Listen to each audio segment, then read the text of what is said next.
Welcome everybody to, I cannot believe we've got here, but it's the penultimate panel of the Critical Studies in Television Conference. And it's a really good one, so you've come to the right place. So I'm Hannah Andrews, I'm at Edge Hill University, and I'm going to chair this panel.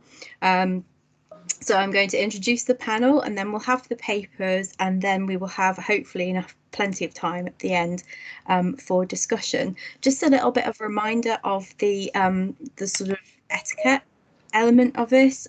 So if people can keep their microphones and cameras off during the papers, but if they could turn them on if they're able to at the end for the Q&A bit.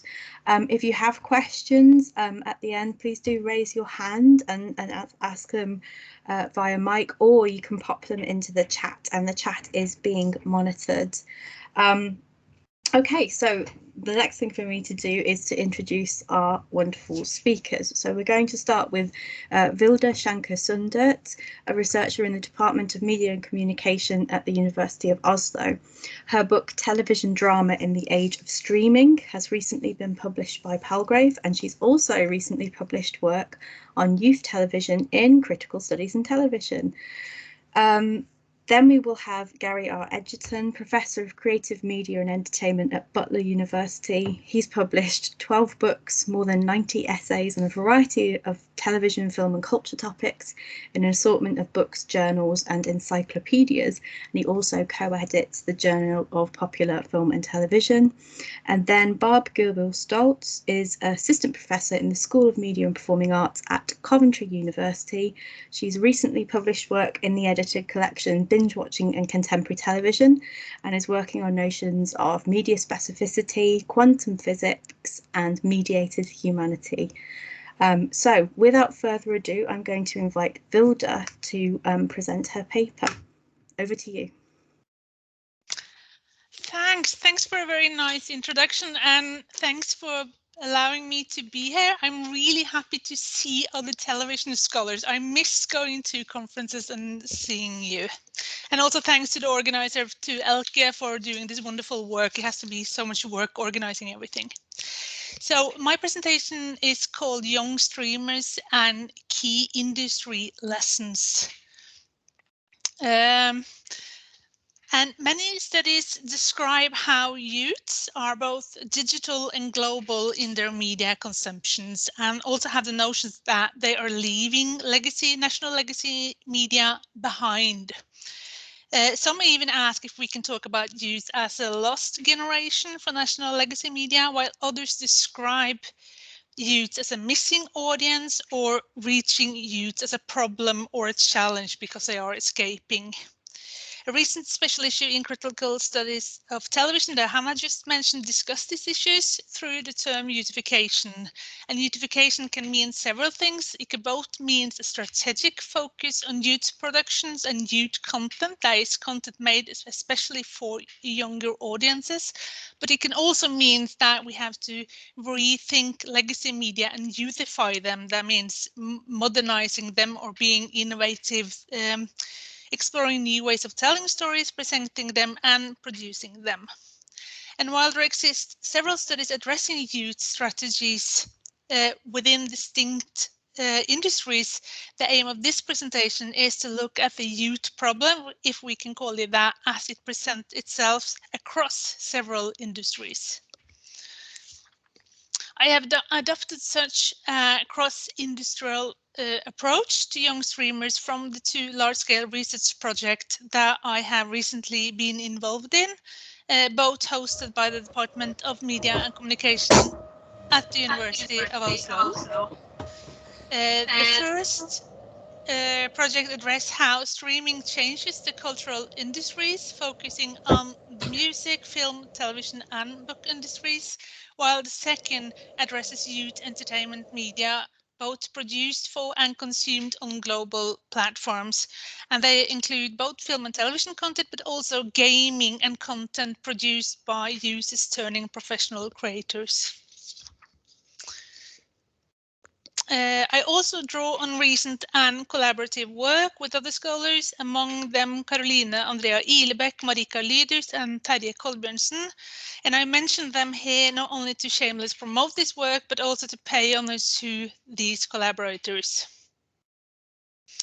So in this presentation, or for this paper, we asked two key questions. How do industry executives perceive young people and their streaming habits, and how are these industry perceptions of young streamers translated into strategies and practices? Now I will pay most attention to the first question and looking at how industry executives across industries perceive young people and their streaming habits.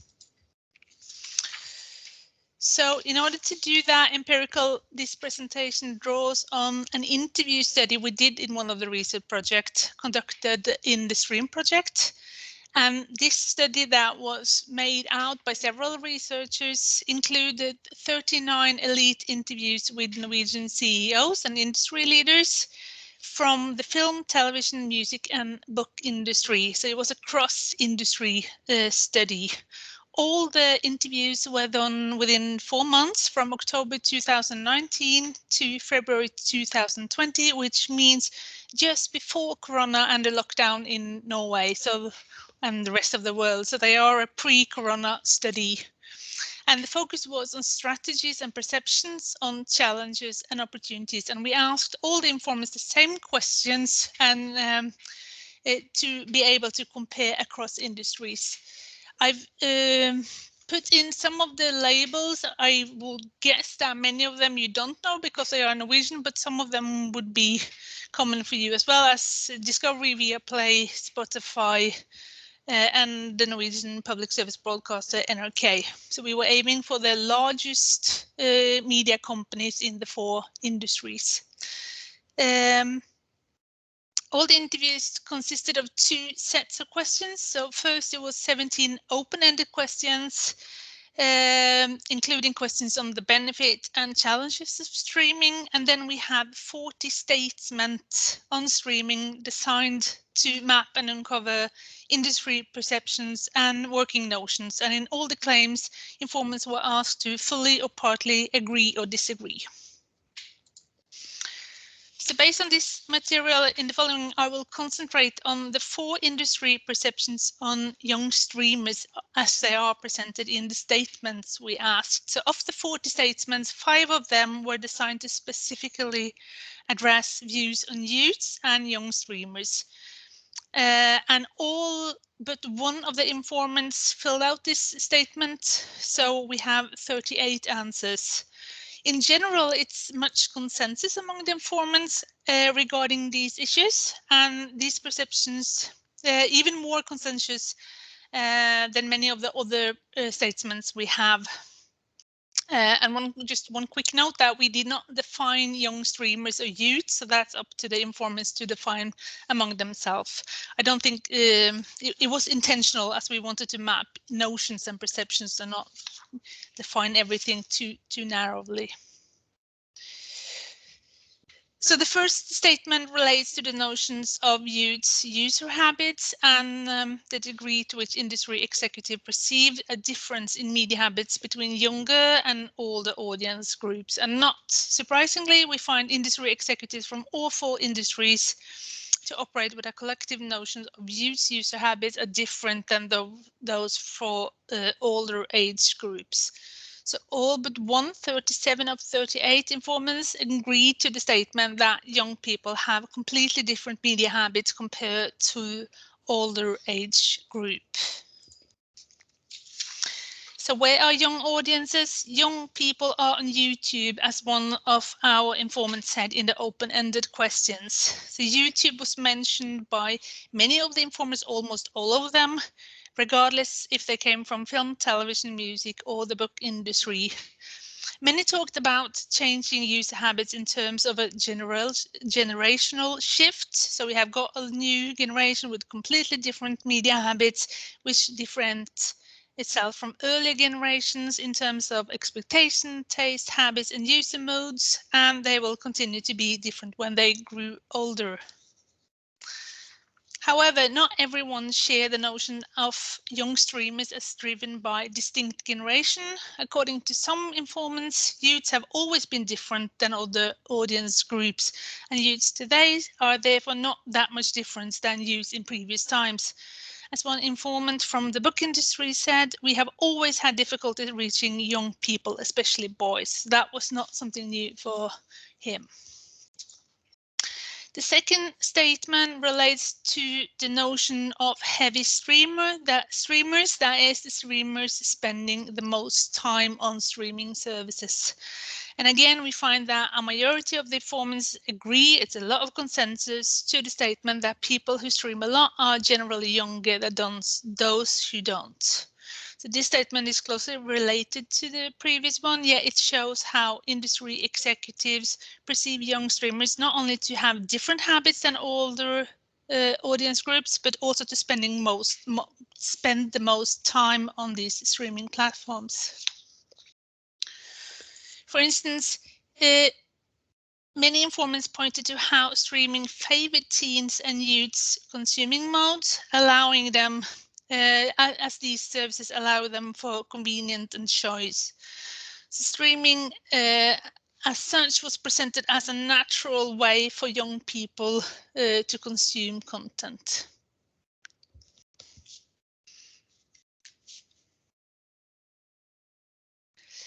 The third statement relates to the notion of visibility. That is how industry players can reach their audience with content and make them aware of it.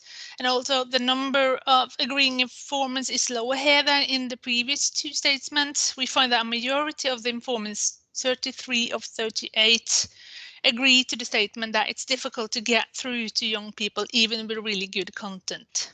So many pointed in the open answers that increased competition from global platforms, YouTube, Netflix, TikTok, Spotify, even gaming, meant that young people had far more good content to choose from than before, and that was an issue for national media producers.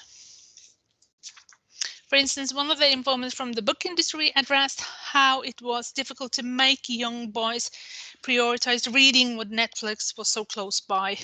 And several others also pointed to the increased competitions to get people's time and attention. Other pointed to budget, saying how Norway as a small country, of course, or any national country have smaller budget than a global platform. For instance, one of the informants from the music industry said we can't get through with Norwegian music. People don't find it, they don't know about it. We don't have the budget to promote as they do with American artists. Of course, you could question these statements saying that not every American artist get promoted either, but this is the perception that follows this statement connected to visibility. So the fourth statement relates to the notion of learning or lessons. That is how industry players perceive they can learn from youth's media habits. And with this statement, we find a unison agreement. All the informants agree to the statement that the industry had much to learn from youth's media habits. So in short, many presented a view that the media industry is changing, young people are ahead, and the industry can look into the crystal ball by looking at youth's media habits. For example, did several informants address how streaming services expanded their notion of what a medium could be, and that one streaming service could fill many needs among the audience at once. So, for instance, one of the informants from the television industry pointed to YouTube and said YouTube is many things at once. It's a streaming service, it's a social medium, a genre, and a popular cultural symbol. That's what we're competing with. So not only expanding the notion of what YouTube is, but also what television industry has to bring forward in order to compete with those services. And finally, the fifth statement relates to the notion of insight. On a general level, informants perceived audience insights to be a very high importance. For instance, many informants emphasize that the importance of analyzing user data, and almost all 37 of 38 agreed to the general statement that analysis of user data will be even more important in the future. However, few agree that it was hard to gain insight into young people's user habits, indicating that user data was accessible for most of them. Of course, depending on what kind of company they represented and the division they worked in. Furthermore, some pointed to how the challenge was not so much accessing information as it was to find time to do data analysis and implementing such insights into practices and strategies. As one of the television informants said, highlighting the importance of audience insight, one thing that is extremely important for us is putting the user at the center. What does this user want? What kind of content do we need to create to be important for him and her? So that was the 5 notions on young streamers that we have in the survey, and I will stop there because of the timing, and I will happily discuss these issues after we are finished with the presentations. Thank you. Thank you so much, Vilda. Yes, applause, exactly. Okay, so if people have questions, do make sure to either note them down in the chat or keep hold of them and raise hands later in the Q&A. Okay, so I'm now going to introduce Gary, or ask Gary to introduce his work rather. And Elke, are you ready with the PowerPoint there?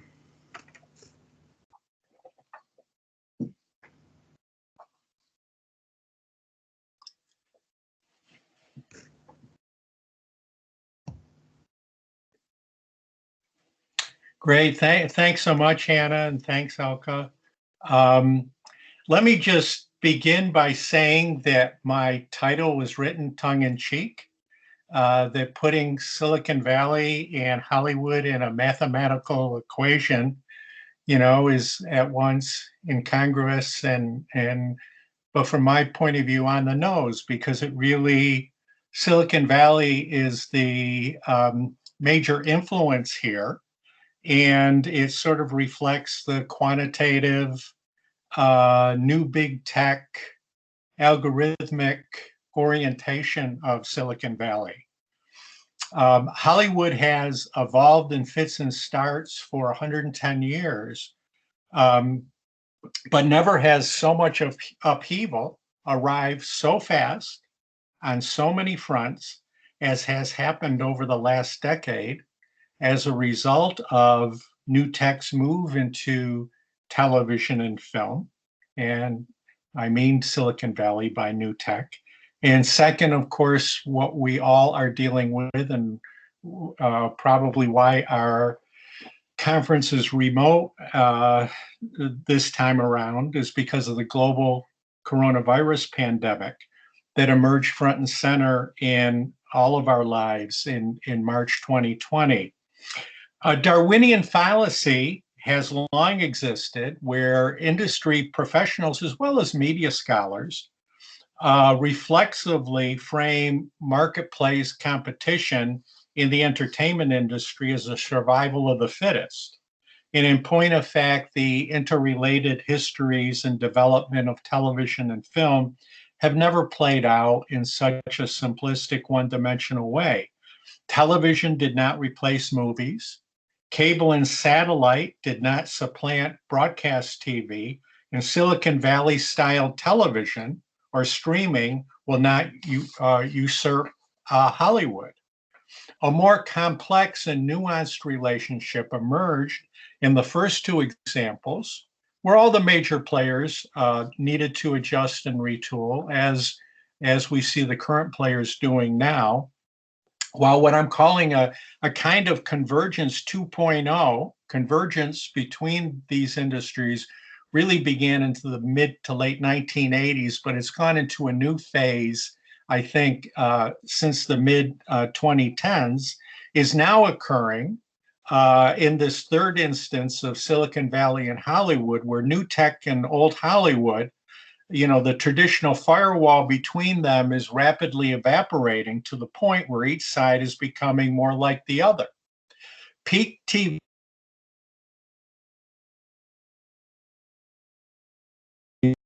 with streaming as we enter an era that is distinguished first and foremost by radical convergence.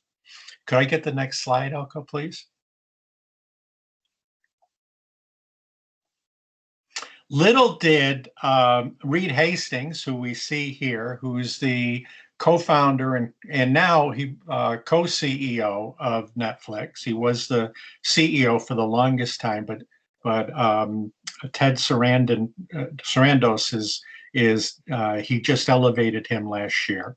Little did he know, Reed Hastings or anyone else, the full implications of that little quote that I've included there in his keynote address to the annual RTS conference just 2 years ago.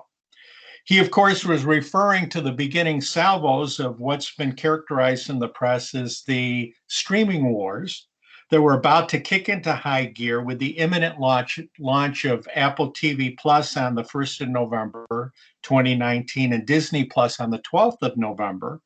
Not the impact of COVID-19. Comcast, NBC's Universal's Peacock soon followed on April 15th in 2020, and then HBO Max on the 27th of May. Fact is, Netflix was looking vulnerable for the first time in over a decade, given that its dozen-year run as the unassailable superpower in the brave new world of streaming was soon to be seriously challenged for the first time, beginning in late 2019 and throughout 2020. This online media services corporation, by all measures, that was a dominant player in the over-the-top OTT television and film sector, with the corner that is subscription video on demand, SVOD, that it initiated along with Amazon Prime, which actually went online 4 months earlier in September 7th of 2006, and then Netflix followed a little bit later on January 16th, 2007. Radical convergence is not only a challenge, as is implied by the title of this panel, but I'd like to add to that title that it's also an opportunity. The coronavirus pandemic has accelerated the pace of change in television around the world for the better.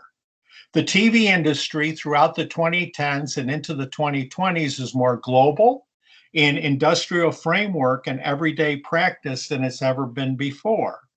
Today's transnational television landscape is multi-platform in structure and thus is best understood, to use the analogy of the three-legged stool, comprised of broadcasting, cable and satellite, and OTT, over-the-top streaming sectors.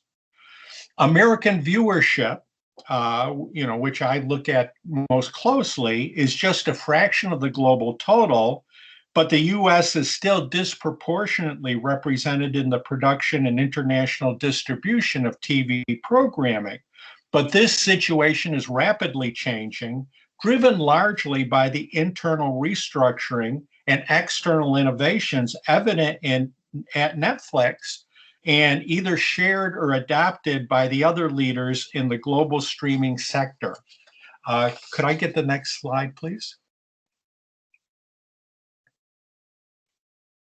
So there is, what I was talking about, the three-legged stool. And again, that I very much think of all of them, as TV. And in an earlier panel we did in this conference too, I made the point that certainly my students do as well. And in fact, I think a lot of my colleagues. If I could go to the next slide, please.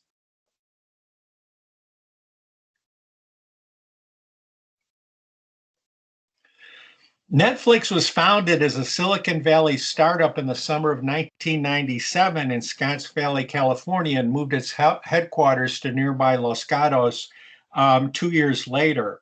Fast forward to the 2010s, where Netflix first refocused more of its corporate attention and considerable financial resources southward 350 miles towards Hollywood. Netflix only licensed and archives, as you all know, television programs and films for its subscriber base during its early years as a streamer, beginning in 2007. Then starting in 2011, Netflix expanded its purview by significantly outbidding HBO for House of Cards, transforming from TV industry's dominant digital disruptor to a legitimate content generator and eventual establishment leader as the decade played out. Besides Los Gatos and Hollywood, you see at the bottom there, Netflix next opened offices and studios in 15 widely dispersed sites around the world starting in 2016, from New York to London to Madrid to Mumbai to Sydney to Tokyo.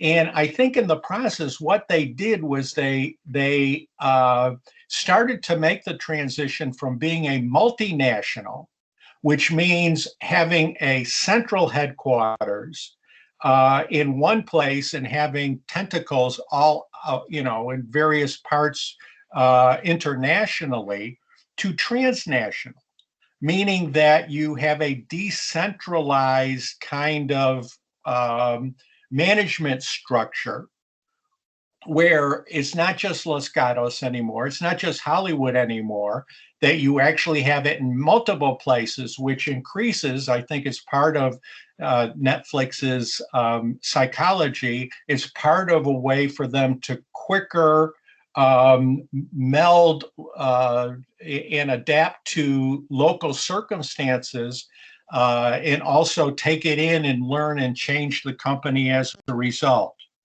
Reed Hastings, along with co-CEO and Chief Content Officer Ted Sarandos, and their executive colleagues at Netflix rebranded their 20-year-old corporation in 2016 as, quote unquote, the world's first global TV network. Netflix is currently the undisputed leader and model to be followed in the SVOD part of the OTT sector. If I could get the next slide, please, Elka. And what I did is I put some just basic metrics here, which I won't go through, but I wanted to put this kind of detail so it is available. And you see that as of, and these are all the latest figures from the last quarter at the end of June, they now have 209 million subscribers. We're the other three top-tier streamers who have established their emerging multinational footprint, because they haven't developed in a transnational way yet the way Netflix is. But I suspect, if I was to guess, they will eventually do that as well. Amazon, 175 million subscriptions. You see Disney Plus there. They're already over 100 to 103 million. And then the newest with consolidation that's occurring, Warner Brothers Discovery have 79. Could I get the next slide, please? I had previously put all of these together, but I think they're starting to shake out where there's majors and there's mini majors. And what's interesting about streaming with SVODs is that there are actually around 400 around the world. 390 of them are really these niche online video service providers, where there's 265 in North America. And the reality is, within 10 years, this is the same thing that happened in pay television. There's going to be winnowed down that a lot of them are either going to be absorbed or they're going to go out of business, and 125 on other continents and counting. But the mini majors are Peacock, as you see there, with 42 million subscribers, Hulu, which has started to make a little bit of an international push. with 41.6 million subscribers. Apple TV Plus, which hasn't really been making arrangements with other broadcasters, cable and satellite situations because people access it through Apple digital devices. But they have 39.6 million subscribers, and Paramount, as you see, has 36 million. What's important is they know that they are vulnerable because of how big the majors are. And, that I put down there as sort of an important note that Paramount Plus and Peacock, the ownership of them have been negotiating, throughout the spring and into the summer of maybe merging. They may stay as different, entities, but under one corporate head.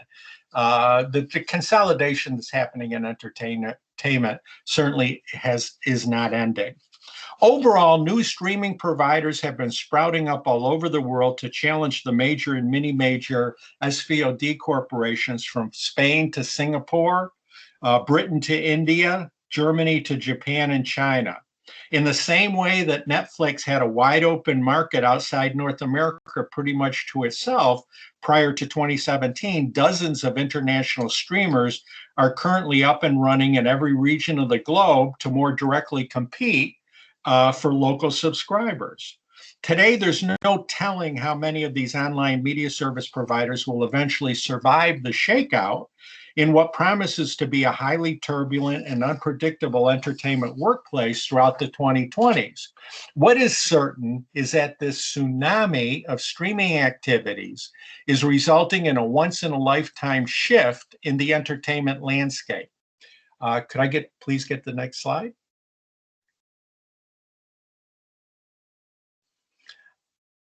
I'm not going to go through all of this, but one can quibble about dates and specific starting points, but it's increasingly evident when we look at the history of television. It's entered the TV4 stage sometime around 2013, where Netflix made its first baby steps beyond being just a distributor of television and film programs to being a content creator.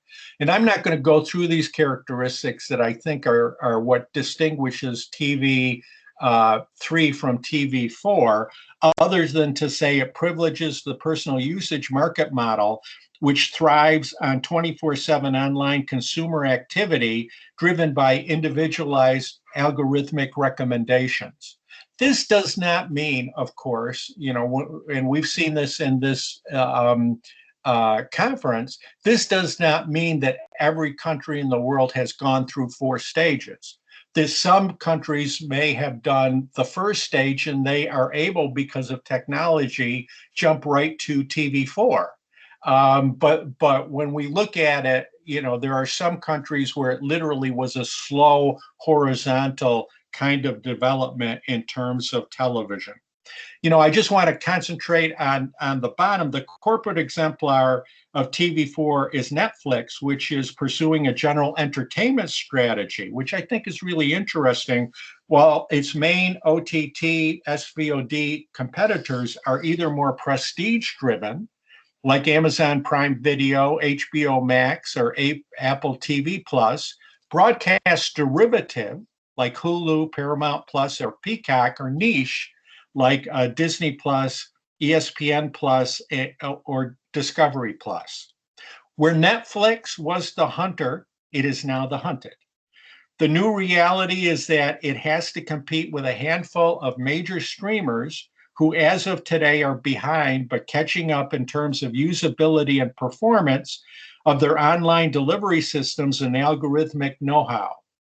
Nevertheless, they are way ahead in respect to scope and quality, meaning the competitors to Netflix, in their archival holdings and current creative output, offering potential subscribers branded content they recognize and want to watch. We can use Disney as an example, conspicuous example that it has its legacy archive of all of those favorite family-friendly movies and television programs from the 20th century.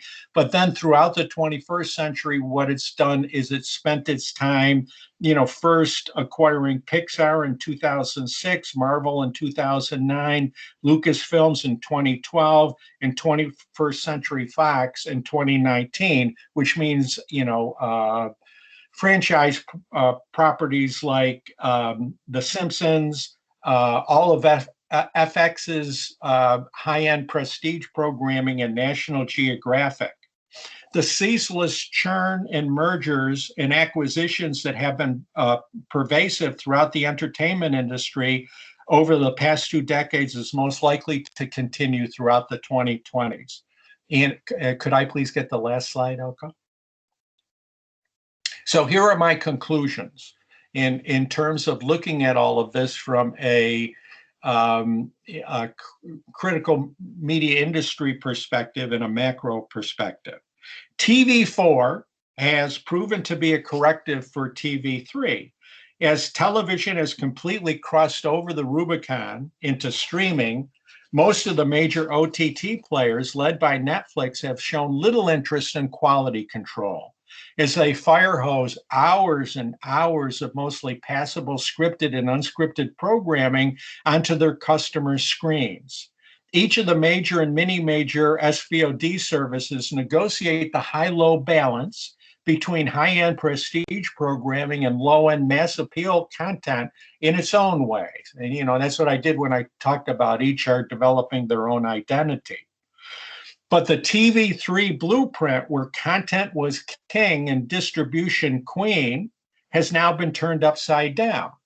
This 180-degree course correction does not mean that high-end innovative series and miniseries are no longer being made in TV4. Instead, creating them is a secondary concern, falling far behind the primary goal of keeping subscribers fully immersed within each respective media conglomerate's all-inclusive ecosystem. Whether it be Netflix, the content immediately comes up, Amazon, Apple, Disney, Warner Brothers, Discovery. All told, the radical convergence now brought about by the symbiosis between Silicon Valley and Hollywood is having the unintended consequence of rendering the traditional ways of classifying television, video, and film platforms obsolete in the 2020s. If you're on Netflix, the recommendations, you can look at TV or film, but more likely than not, they just give you similar content. The same TV programming and film narratives travel seamlessly across broadcast, cable, satellite, and OTT windows, reaching a wide assortment of viewing cohorts. Likewise, creative content moves fluidly between multiplexes and IMAX theaters, home and mobile digital devices of all shapes and sizes. And research indicates, we may be different as TV scholars and film scholars and media scholars, but most contemporary audience members are not at all picky on how and where they watch their TV or movies. They merely choose the best available screen when it comes time to turn on, to stream, or to attend. When Reed Hastings and his corporate colleagues rebranded Netflix in 2016 as the world's first global network, they revealed the company's Silicon Valley roots by emphasizing above all else the company's game-changing method of distribution in its algorithmically based decision-making strategies, not the quality of its content. Netflix has gambled everything on building a service that its subscribers cannot live without, rather than streaming breakout programming to die for. In fact, much of the content that Netflix makes available to its customers is merely passable or even forgettable. A significant viewing pattern has surfaced as a result, where a majority of Netflix customers marathon programming that they have already seen, like The New Girl and Grey's Anatomy, rather than sample the ever-growing avalanche of new content. 50% of usage of the streamer is moreover focused on its 100 most popular titles, not accessing the thousands and thousands it now has in its archives. One of the central questions arising from today's mutually beneficial relationship between Silicon Valley and Hollywood is how would this trend eventually affect Netflix? The bottom line is this pioneering streamer is currently too big to fail.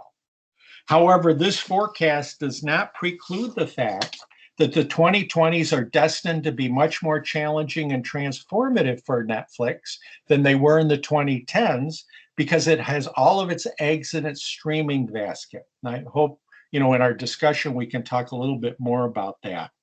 For all of the blue skies projections surrounding the ascendancy of streaming in the 21st century, the result for television in particular are beginning to resemble the good old days of the mid to late 20th century, rather than a continuation of what, was more a journalistic conceit, but what prominent journalistic critics refer to as a third golden age of TV, which probably is over. The present and future of television programming is increasingly resembling the just good enough quality that marked much of the 20th century. In the end, the preeminent aesthetic consequence, and again, I think it's an unintended consequence, of the recent commingling of Silicon Valley TV and Hollywood is that the distinction between television and movies is now more than ever becoming a moot point. Through the 21st century so far, TV and film are more legacy terms than accurate descriptors of what these converged technologies are anymore empirically. Just as this latest stage in the history and development of television requires that we rethink the way in which we classify distribution platforms, it likewise necessitates that we reconceptualize screen narratives more in line with the radical convergence of TV4, where the traditional boundaries between television and film no longer apply. Thank you. Thank you so much, Gary. Yes, rightly, we have applause coming in. Okay, and yes, I hope we can pick up some of those points in the Q&A, but before we do, welcome Barb, and I'm just going to let you go ahead and get on with your paper as soon as Elka's managed to upload it. Yes, so much to unpack in both papers that preceded me already. And once Elka pops it up, if you just want to go straight to the second still, that's fine. The paper discusses what I call televisual Heimat and how industries since the 1980s have transcoded identity, why it matters, and demands an interrogation spanning historical research, contemporary media practice, and engagement investigations, and quite a bit more, actually. The following, I hope, offers potential for localized research to build a global power narrative in terms of affect, circuits of affects, and transculturation from TV and media studies. I will outline the basic elements before that discussion of televisual Heimat, which for the purposes of this conference is a bit superficial, but an introductory setup, which I'm only just embarking upon as the concept itself links to a larger theoretical exercise of rethinking how media scholarship as a whole functions, thinking through the limitations that have been imposed on academic scholarship through potentially modernist categorization, language, geographical, cultural, and national demarcations, and even by postmodern critiques of modernist approaches like concepts of pastiche, relativism, and ideology as a driving force to power. And I say this as a Marxist and would love, have not actually managed to dismantle the academic and global academic hierarchies, the classifications, the categorizations, and have usually maintained in the name of legitimacy and value judgment these boundaries that in very much as television may not really fit the bill anymore, I'm not sure our academic processes fit the bill anymore to discuss media at large, television or else. As a result, I'm leaning this theoretical exercise on a physical expression, in part linked to philosophical queries, namely that of quantum physics. And I will briefly introduce the framework and how it applies here as well. Next slide, please, Elke.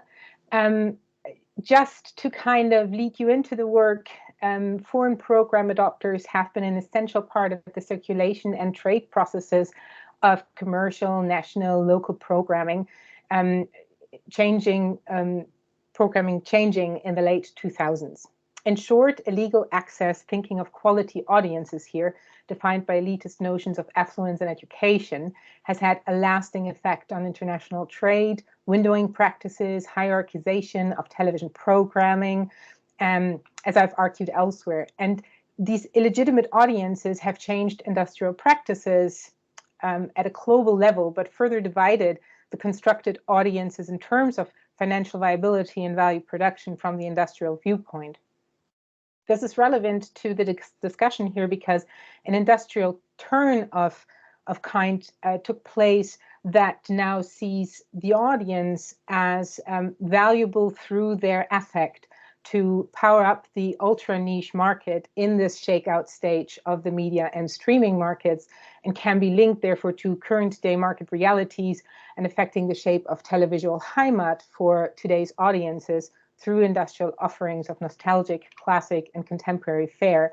So as Gary also said, this notion that you watch the new things on Netflix doesn't necessarily hold true. A lot of viewers gravitate to watch comfort television, watching for the 500th time maybe the full run of Friends rather than seeking out contemporary fare. The next slide, please, Elke. So how this kind of industrial turn functions, I have built on the Birmingham School's circuit of culture, a circuit of affect. And the circuit of affect thinks through the motivations behind the cultural, individual, and industrial practices and engagements, the creation of the texts.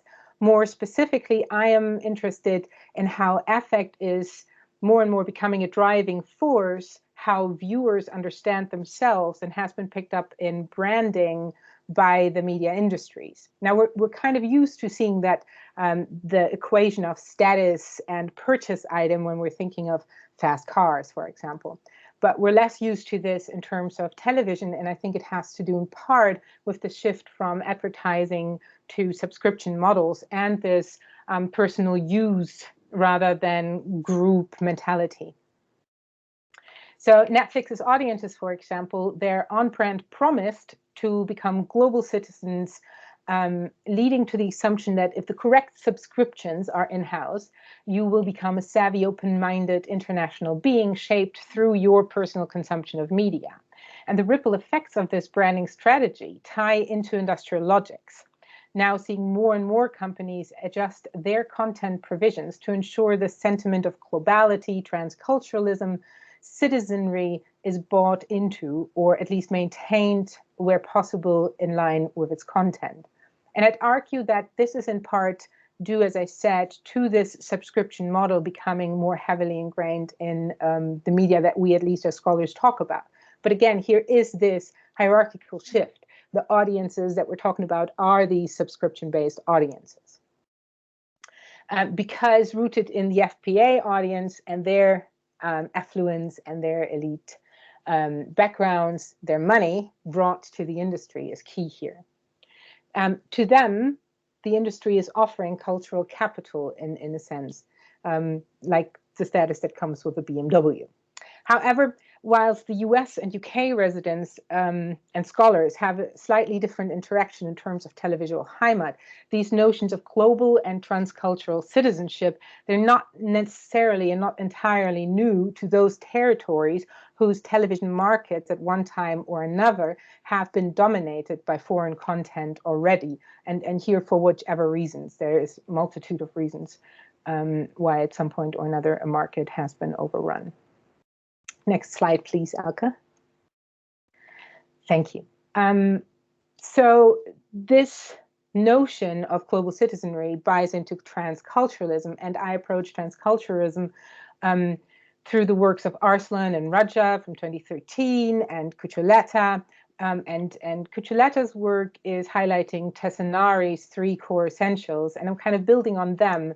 Transculturalism as abandoning prior classic notions of identity shaped by imperialist endeavors, rejecting nationalist ties, transculturalism in opposition to the nation state and notions of community identity built upon the same, and transculturalism as not being transnationalism, because transnationalism only reinforces the nation state and the nations being senders or receivers of a message reaffirming national content. And then transculturalism is not multiculturalism, because that is actually meant to celebrate individual natures of various cultures and equally reinscribes nation state based on cultural values and individual identities. So transculturalism, as I here outline it, is more important to televisual Heimat of the contemporary television streaming landscape. But many programs that are not overtly national or culturally specific, once meant for the global market, or have regional connotations overriding a uniform cultural expression, may be thought of as a product of multicultural exposure, and there as a transitioning point to transcultural identity for the viewer in the process. Next slide, please, Elke.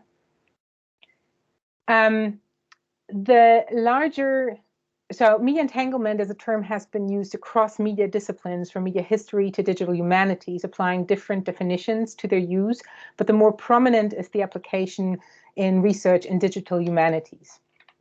A clear sense of the term's history can be found in Sayre's Reader on Digital Humanities, with not too existing works by Wendy Hui-Kyung-chun and Karen Barad, who pay tribute to the physics terminology, but are mostly invested in the entanglement of humans with media, which is a specific node, if you so will, but may be best classified as discussing varying interactions of specific forces within media entanglement. Quote, quantum physics is often perceived as impenetrable to the unversed, but as retired physicist Alistair Ray pointed out, it is our unfamiliarity with the basic premises that challenge us, not the ideas per se. Toynison here further quotes Ray when stating that in order to apply quantum entanglement to such work, quote, we have to abandon some of the ideas of how the world works, that we all have acquired from our observation and experience, but once we have done so, replacing them with concepts required to understand quantum physics is more of an exercise for the imagination than the intellect. It is this sense of imagination that I feel may be needed as a counterpoint to existing limitations and boundaries in media studies and scholarship. And the creativity research approach to entanglement, thinking through research knowledge drive systematically, is underpinning work by Neri Oxman and roots in a set of MIT lab projects. Oxman attempts to represent the anti-disciplinary hypothesis, quote, that knowledge can no longer be ascribed to or produced within disciplinary boundaries, but is already entirely entangled, unquote. Oxman builds upon 4 quadrants: science equal exploration, engineering equal invention, design equal communication, and art equal expression. But how would anybody engaging this matrix critically travel through its distinct quadrants as experts in some and tourists in others? Maybe. And what is more, to truly embrace quantum entanglement, how do we actually acknowledge that quantum physics is about taking in the whole? So in other words, all quadrants and their respective entanglements all at once.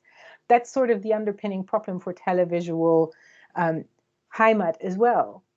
The different expressions of concepts of identity as they're linked to consumption, especially of foreign content through screens at any given time, it already is kind of expanding out into so many different areas of research potentiality that when we then attach to it an industrial logic as well, we really see the need for potentially larger group of scholars working together, which in Europe is much more common than, for example, in the American media studies circles. Quantum entanglement is rooted in a problem. And I think that a lot of times when we discuss media studies and scholarship and its limitations today, it is a similar problem. Mainly that, and this is at risk of gravely oversimplifying quantum physics, that you see something and you see something else and nothing makes sense because they don't seem to be connected. They don't seem to have a cause and effect relationship. But if you apply that cause and effect relationship despite being able to prove it, all of a sudden things make sense. So it's that stretch, that willingness of the imagination to make connections work. So only when these individual particles in physics are seen as not independent, despite appearing that way, but seen as linked in a way that essentially meant they cannot be seen as individual at all, can researchers make sense of their state of being, their actions, their impacts, their behavior. So in a sense, quantum entanglement questions the very notion of physics, that which we can see, make visible, mathematically explain is the most likely to be. Because underpinning physics is that you can't prove anything. The only thing you can do is disprove, right? So there is no ultimate proof, there's only the denial of it. So quantum physics in and of itself is a leap of faith, a commitment in the way that I read it, to go beyond the comfort of known equations. Quantum mechanics, quantum computing, and the quantum theory of Netflix, that's what they call their approach to generating tags and thumbnails. They all introduce new readings of particles that are inevitably and inextricably linked to the whole of their systems. So, televisual Heimat, it's something that is, and I think a lot of us have these, a personal origin story of sorts. Small mountain village at the dawn of commercial television in Germany.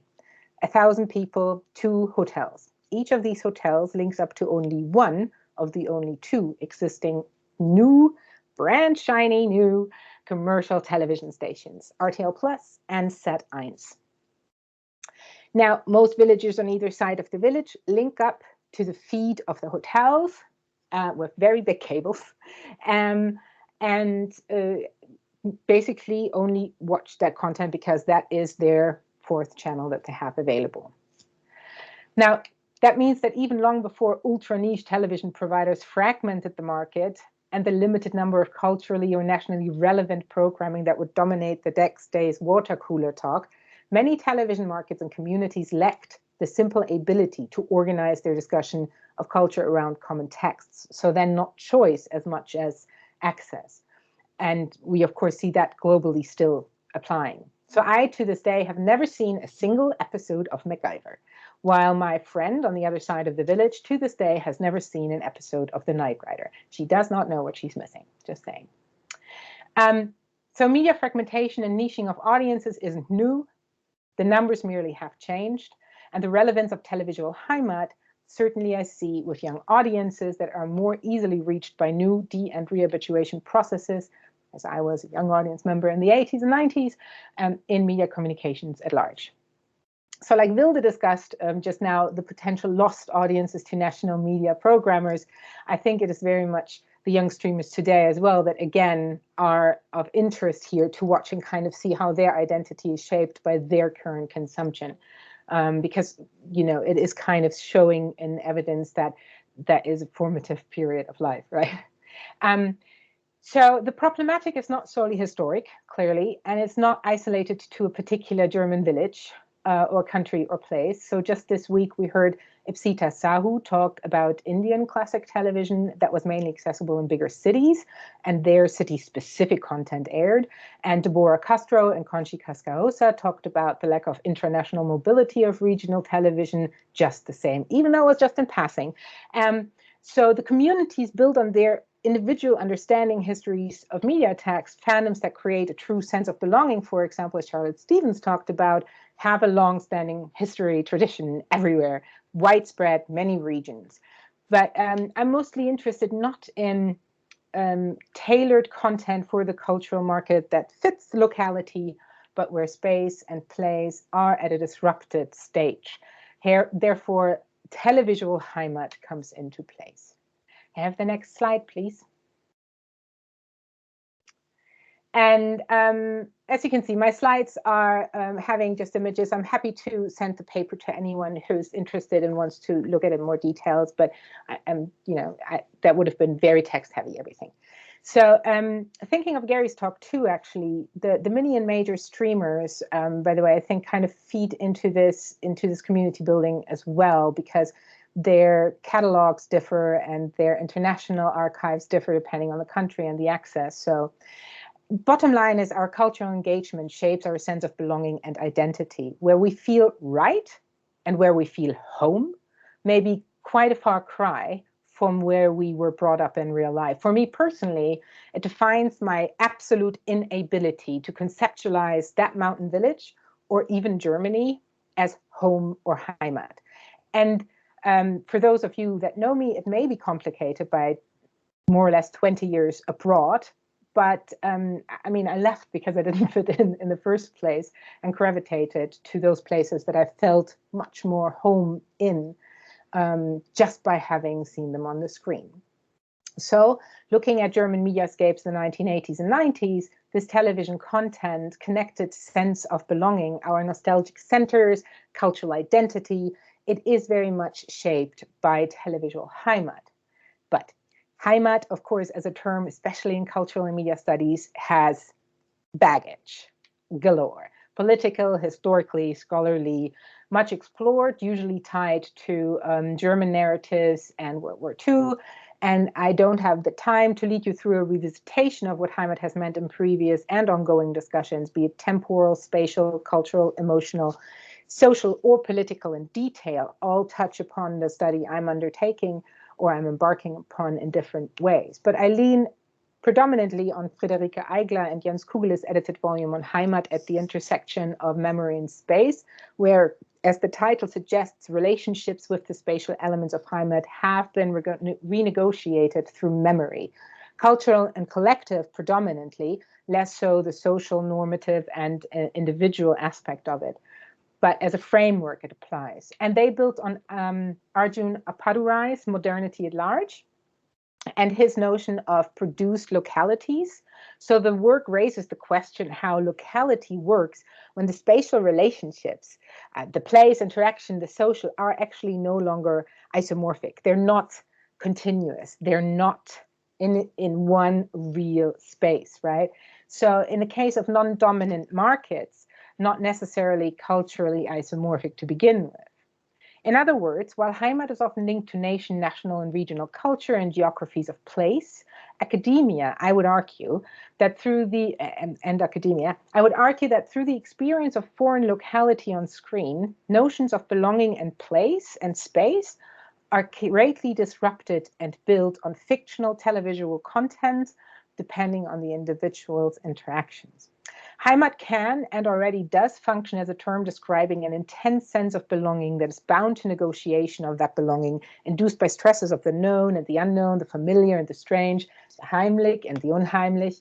Discussions of immersive experiences today, for example, may invoke XR technologies, but if you've ever seen a child watch television and forget the worlds around exist, then you won't question the idea of immersive television. And if you have ever laughed or cried or yelled at a screen, you already know that affect, social change, and belonging correspond with viewing experiences. And if you've ever heard or said something that immediately made you think of a television moment or filmic reference, and that moment in your life that corresponded with it, then you're already linking your memory to potential nostalgic realities that you've only perceived in the fictional realm.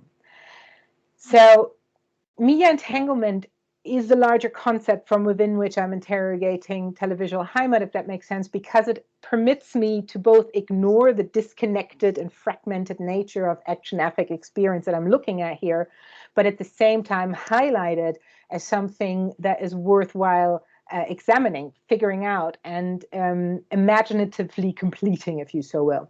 It is an exercise in imagination to make the connections not easily visible or traceable actually happen.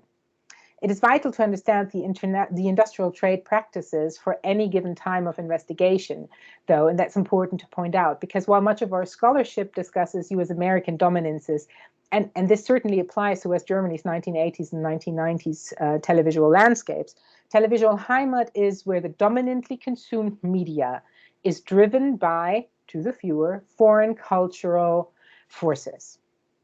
So depending on the media consumption practices of the individual or specific viewer group, the discussion changes abruptly without interfering the underlying notion of building Heimat with fictional presentations of place. I think it's important to note that subbing or dubbing practices for this foreign content disrupt or change the conversation as well. But in either instance, the individual negotiates and computes the experience on screen. So transcoded identity, leaning on Lev Manovich's discussion of transcoding, the joint production efforts of computation and culture, I'd argue that the interaction with foreign content requires a heightened level of computation driven by cultural negotiation, and therefore, our engaging with foreign media is a transcoding event, but what is transcoded is our identity and our sense of belonging to that which we may only compute from our screens, only know and feel related to through that which is televisual. And of course, this invokes classic debates of simulacra and simulacrum and levels of realism, reality, and company. So there's so much to kind of go into.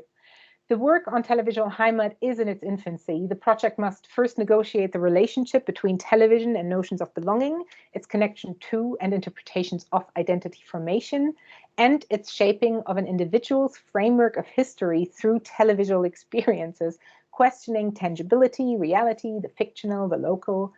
This is done investigating in this first step concerned with memories placed or offered through external sources, and has come about because I started looking into public history and connections to identity formation that have been discussed in public history. In terms of media, what I found absolutely remarkable is how people can offer content about historic memory that and photographs and anecdotes that override the history perceived in its first instance. And I think it's this overwriting that is here something that we need to look into and understand better to then really analyze televisual Heimat in depth. The possible scope of the project and its potential for collaboration in history, memory, and cultural fields seems unwieldy, but if we follow one particle that does not make sense on its own at a time, televisual Heimat could not only alter the context of discussion of national and the international and transnational media exchange, but in fact become important to our academic practices and media scholarship at large, and maybe possibly transcode academic identity. Thank you. Wonderful. Thank you so much, Barb. Yeah, I'm going to let the applause roll in. Excellent. Okay, so if we could have our speakers join us on camera, I'm going to join you, and anybody else who would like to come on camera for the Q&A. Okay. Hello, I'm seeing some faces. That's nice. Hello. Okay then, would anybody like to kick us off and raise their hand, ask a question, or indeed put it into the chat if you'd like to?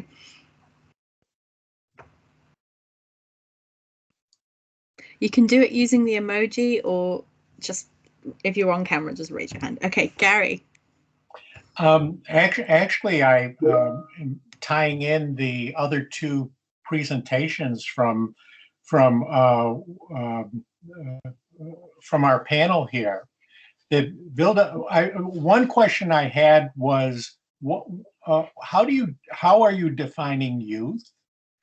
Where are the parameters? Is this Gen Z? Is it what age cohort are you talking about? Should I answer that question right now, Hannah, or do you? Yeah.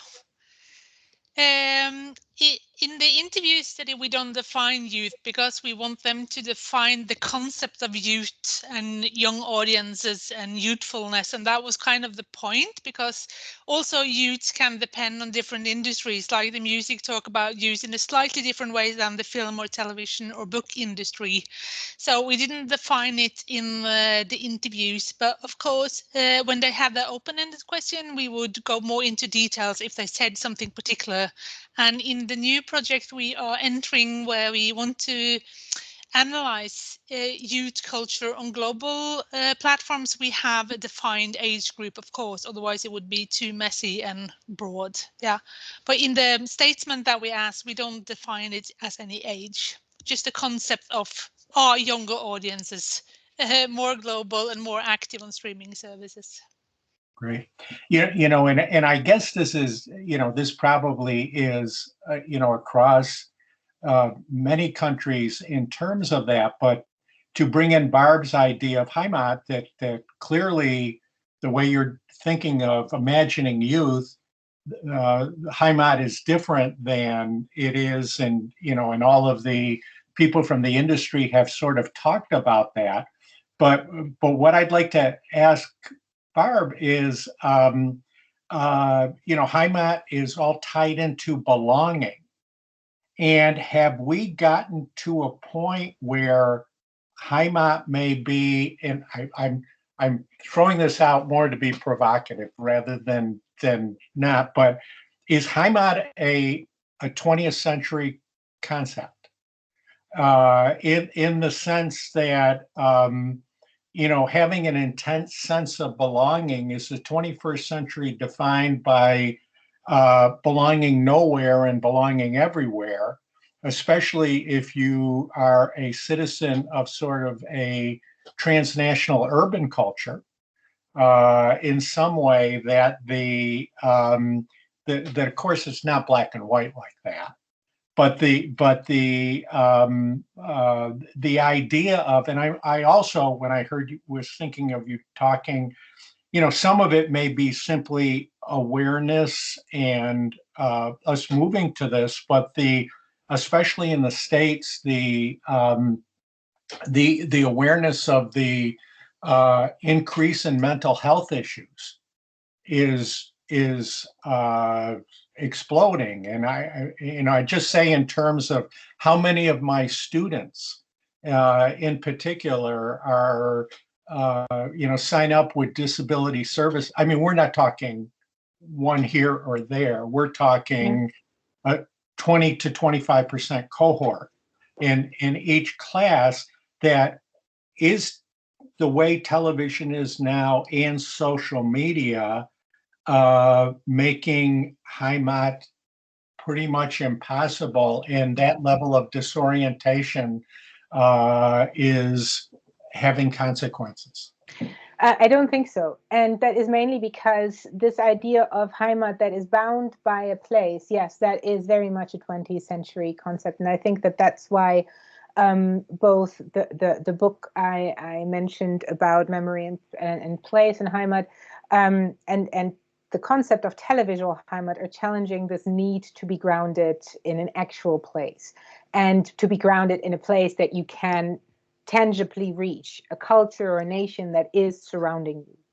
And if you're looking not just at fandom communities, but clearly that is somewhere and a place where it's very visible that these online places generated, these temporal and spatial locations that are in a fictional realm, that they're creating belonging, that they're creating community, that they're at times having religious level of belonging and community embedded within them. So I think that even though we have this ultra fragmented space, the communities are arranging themselves alongside their media practices and have these conversations in the digital space alongside their media practices, alongside the influencers they follow, alongside the YouTube vids that they're watching, and alongside the programming that they're chatting about.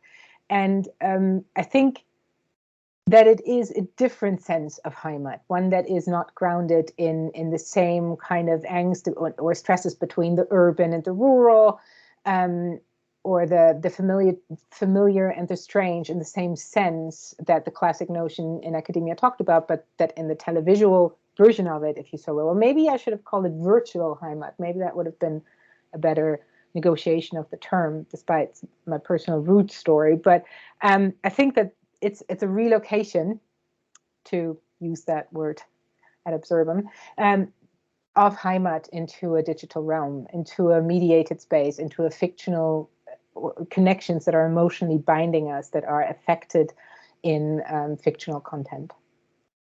I wonder then, is Heimat, in the way that you're talking about it, a temporary condition?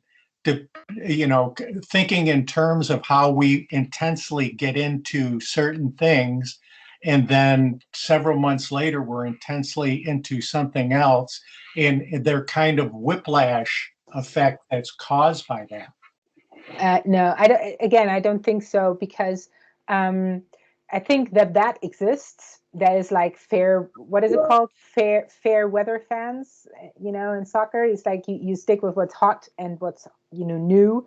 So I think the things I'm thinking through at the moment and talking about is something that goes deeper, that is something that you would gravitate to as an identity formation process. So despite all that's going on with the political landscape of America, or the United States, I should say, because I'm not talking about Canada,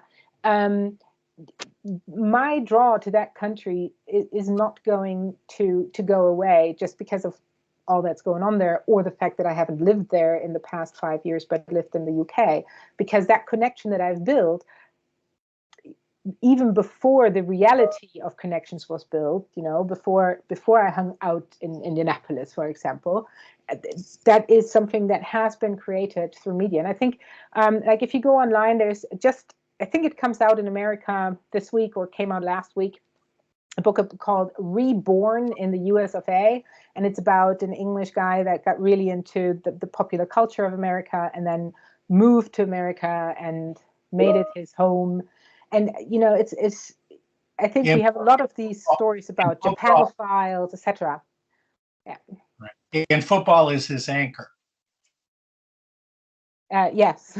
Right. But I mean, it's cultures that come in many different shapes, but it's something that's deeply ingrained. So I don't think it is something that's a fad and can go in and out. So Heimat as a concept is not the same as virtual or televisual Heimat, but the sense of belonging is still organized. Okay, I'm going to bring in John Ellis, because he has his hand raised. John, would you like to unmute? Yes, I think I'm on mute now. Yeah, I'm interested in what's coming out of this discussion, because the notion of Heimat is interesting. In if you begin to think of a massive generation whose Heimat is two neighboring apartments in New York, with a small group of white early 20s. That's friends, that's Heimat for a lot of people. But what I'm interested in is maybe the kind of the way that this has been discussed before in terms of comfort television, which other people have brought up, and the notion of the everyday. And I was particularly interested in the way that Gary then brought up the idea of maybe saying that Netflix material is barely adequate, and giving us the sense that maybe TV4 is the resurgence of the traditional form of television from TV1 and maybe 2, which is television which is there as everyday, as comfort, where the particular kind of natures of the texts doesn't matter very much. It's actually everything, the social practices that go around it, which are really important. And this kind of reassertion of everyday TV, is that really what's being said then? That actually the disruption is not at the level of what we watch on television, what people watch, but only at the level of the economic ways in which it is created and the technological ways in which it's delivered. That actually the same thing has happened right through television, which is the look for the everyday and the comfort and the thing that lives life along with you and creates exactly that Heimat. Is that actually what's coming out of this discussion? I think that's what I was implying too when I said in TV3, content had highest priority. Platforms were clearly important, but was secondary. And I'm just imagining now, recently, that's flipped. And that is on a macro level sort of consistent, I think, with what you're saying, John. I might just pop in here actually to draw a connection with the PhD roundtable that we had earlier today. One of the participants in that, Richard Dillon, was describing how when he was a child, there was a very obvious distinction between BBC families and ITV families, or rather that BBC had a very distinct identity and ITV had a very distinct identity, and you were kind of channeled, if you'll excuse the pun, into one of those identities. And it felt, as I was listening to your paper, Gary, that we are once again being kind of funneled into these quite branded identities. And I think this may connect to this concept of Heimat as finding a kind of televisual home, but within that kind of within the brand. So we're being forced industrially into that in that sense of connection and identity. Yeah, sorry, that's just to sort of to connect the two panels. Yeah, and I would say too, the passivity, during the broadcast in the cable and satellite era, they talked about tuning inertia, of trying to get you at a place, and when you turn on the TV, where it's even more aggressively intense with streamers, because being 3 seconds, 4 seconds after you finished it, the next program comes up, and in that way, you really have to be proactive and intentional to get out of it and to go do something else. That's really true. Elke, I know your hand's up, but I really want to ask Vilde something here, if you don't mind. So Vilde, it seems to me that young people have this reputation as not being bounded by brand loyalty. Did that come out of your discussions with your industry participants? That's a great question. I wish we had time to go into detail in that in the interviews. In the cross-industry study that we did, I presented the 39 interviews. We didn't have time for that because there were so many other questions related to streaming that we wanted to touch upon. But in the other studies of youth television that I've done, of course, that is a great issue that they talk a lot about. And they also have distinct definitions of youth. There's a big distinction if they are 16 years old or 19 years old or 20 years old, if they live in the city or in the rural area. So they have this complex notion that youth is not one thing, also that Gary asked. There is a lot of different things. Someone sees them as completely bound by big brands, and someone sees them as this is something they have always been, like the Friends generation. They have always been, dragged into the industry by interests. So it depends kind of also who you ask. And if you ask showrunners or the creative, they will perhaps have a very different notion than the people promoting or scheduling the company. So I don't have a good answer for you. It all gets really complex and messy when you go into the details to that kind of question, but it's a very good question.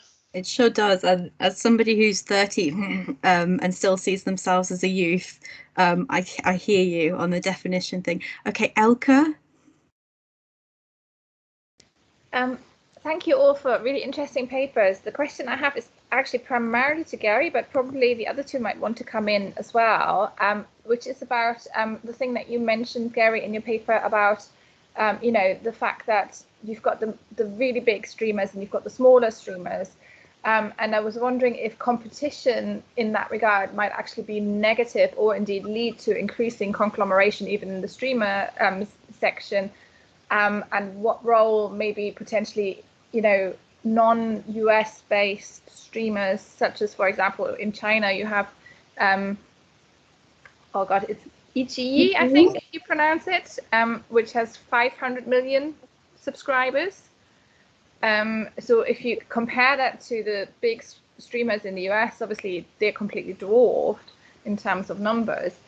But obviously, iQIYI has just launched in America as well, and is starting to grow there as well. Or Viki, Korean, which makes Korean TV drama internationally available. So in a way, what I'm asking is, do you think that we're currently talking a lot about Netflix and Amazon Prime and Hulu and HBO Max, but do we need to shift attention?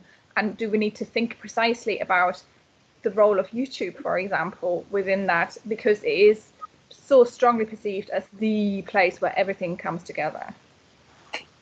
Yeah, I would say, I was handling YouTube as a different thing altogether because it's not a subscription video on demand. And obviously, it was the earliest entry into the OTT situation. What I find in China is an unusual situation now.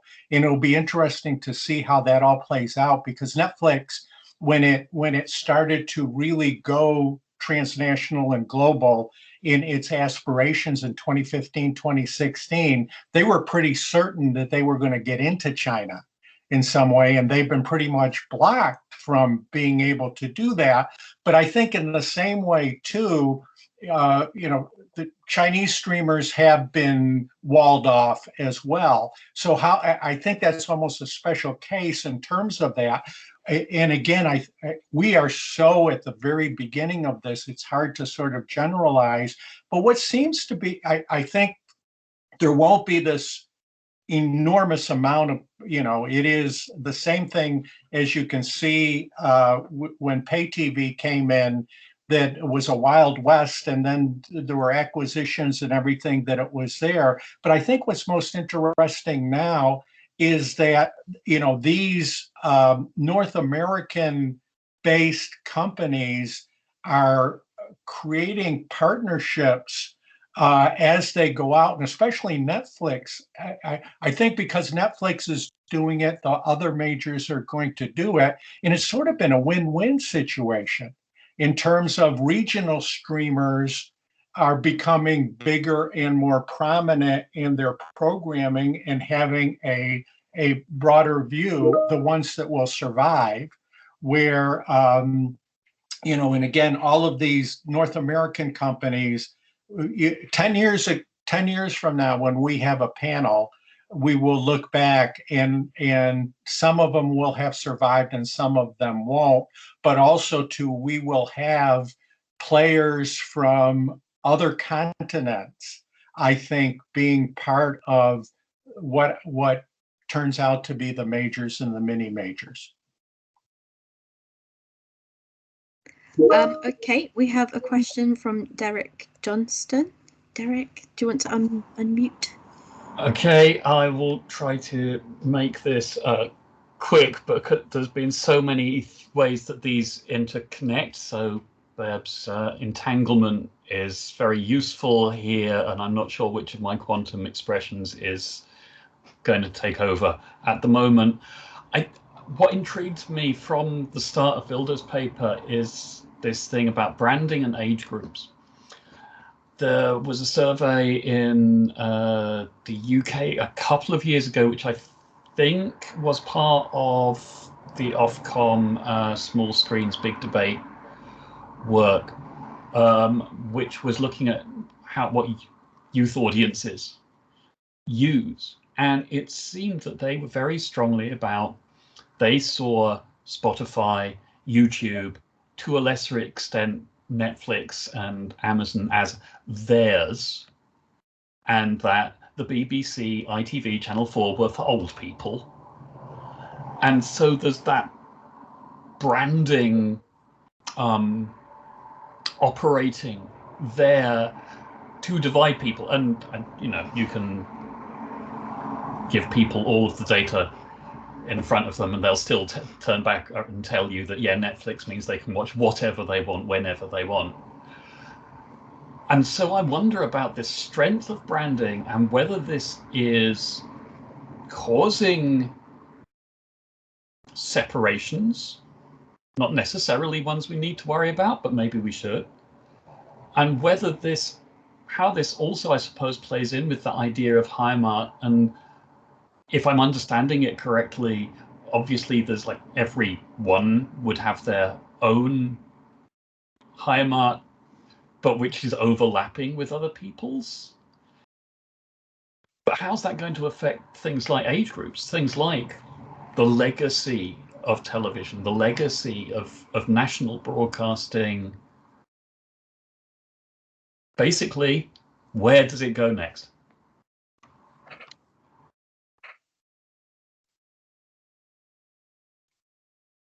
Bob, do you have a response on the question of Heimat in this scenario? Well, as John Els pointed out, there's a lot of people for whom Heimat would be friends, right? There's a lot of scholarship that comes out right now about Friends. There's a lot of nostalgic material resurfacing, but also there's a lot of contemporary programming made that is period piece to the 80s and 90s, tapping into these nostalgic notions. And I'm saying that because I think that maybe John Els is indeed quite on the point that this notion of Heimat and comfort television, it's maybe a return to the homely, the Heimlich that we had in, you know, TV2 or TV3 or maybe even TV1. And I think that there's always these larger texts that combine more groups, more individuals, where more different subgroups overlap, and that is a larger discussion point, a larger driving force. So I can still go into my hyper-diverse, on average, 13 home languages spoken and nationalities, at least 13 present classroom. And generally, if I ask them if they know who Ross Geller is, you know, someone will do this, invariably. and so I think in terms of that, I think there's always going to be, depending on bubbles, specific areas, going to be these overwriting moments and texts, but then won't be, I believe, organized along national groups. I think that we're more likely to see them organized along age groups and urban versus rural and, well, different markets, really, different access markets, different catalogs organized by providers and dominant providers. So that's that one for me.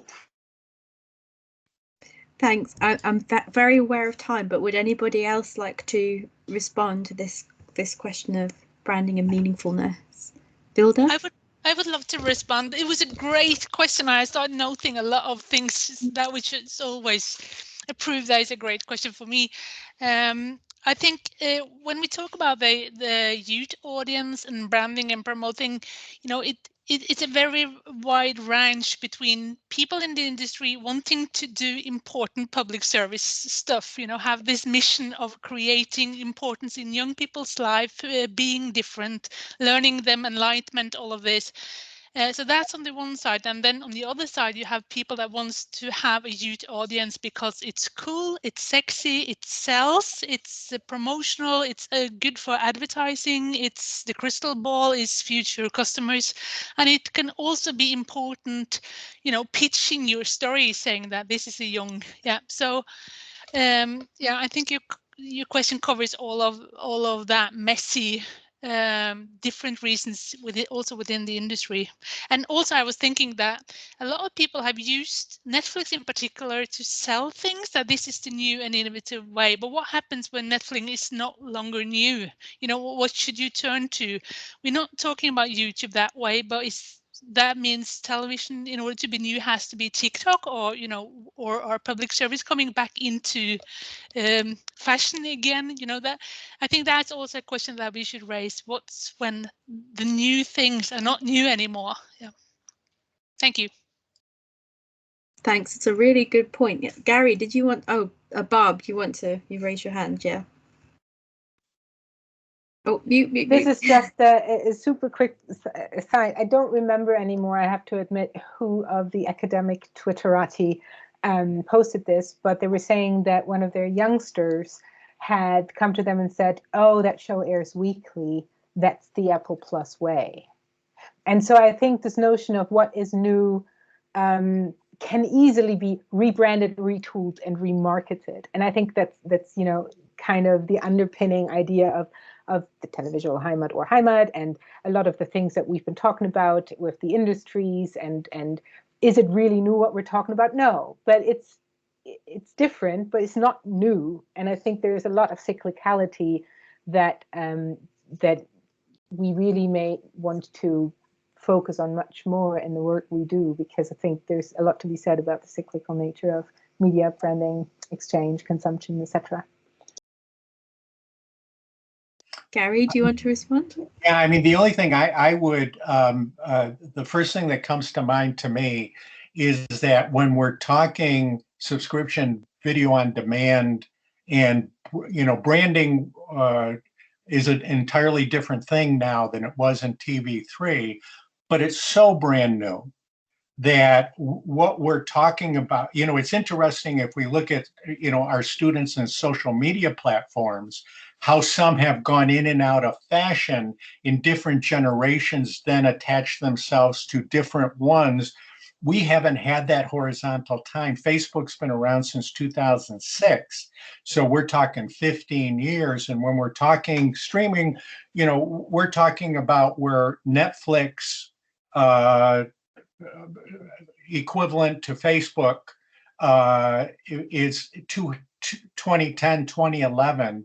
I guess I'm punting on it in the sense that it remains to be seen, whether in fact attachment to television services will be similar and have the faddishness, where something comes up and then it in 3 or 4 years, it isn't as, part of it could be because social media, has younger cohorts. The churn of popularity is quicker where television gets us all. So it might be slower, but it's hard to tell because it's so brand new. Thanks. I think that's a good place to end the conversation so that we have a little time buffer before the final panel. But it remains for me to say thank you so much to all our panelists and for the really excellent Q&A. Yeah, a round of applause, I think, if you can, with your emojis.